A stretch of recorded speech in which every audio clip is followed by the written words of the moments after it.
The $600 monthly mistake most people ignore. Have you ever noticed that most people who look successful are actually just experts at managing a high level of stress?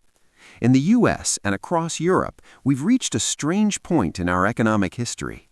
We've normalized a lifestyle that is technically middle class, but is built entirely on a foundation of monthly obligations. We don't buy things anymore, we rent them from banks.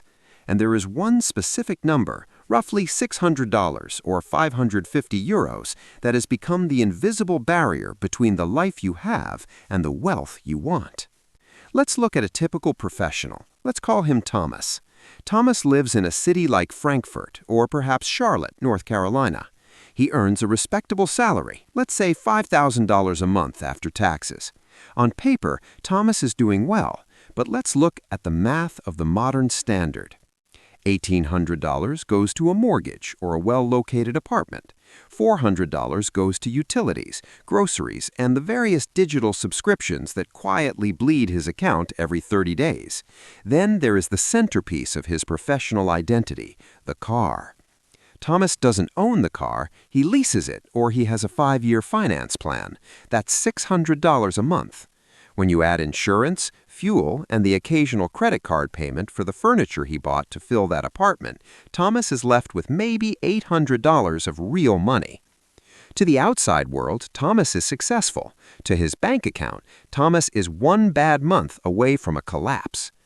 The mistake isn't that Thomas bought the car. The mistake is the normalization of the payment. In our psychology, we've stopped looking at the total cost of things. We only ask, can I afford the monthly outgoing? This is the death by 1,000 cuts. That $600 car payment is a psychological anchor. It feels like a fixed cost, like oxygen or water, but it is actually a choice to trade future freedom for a current image. Let's do the math that the dealership won't. If you take that $600 and instead of sending it to a finance company, you place it into a broad market index fund yielding a conservative 7%, in 30 years that single payment becomes over $700,000.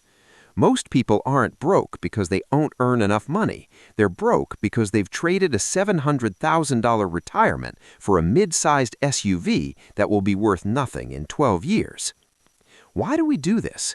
It's rarely about the car itself. It's about the psychology of the standard.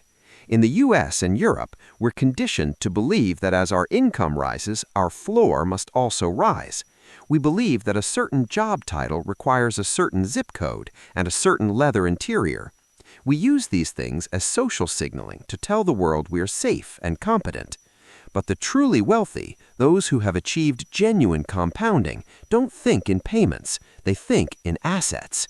A financially intelligent person looks at a $600 payment and doesn't see a car. They see the loss of $600 worth of soldiers that could have been out working for them, earning interest.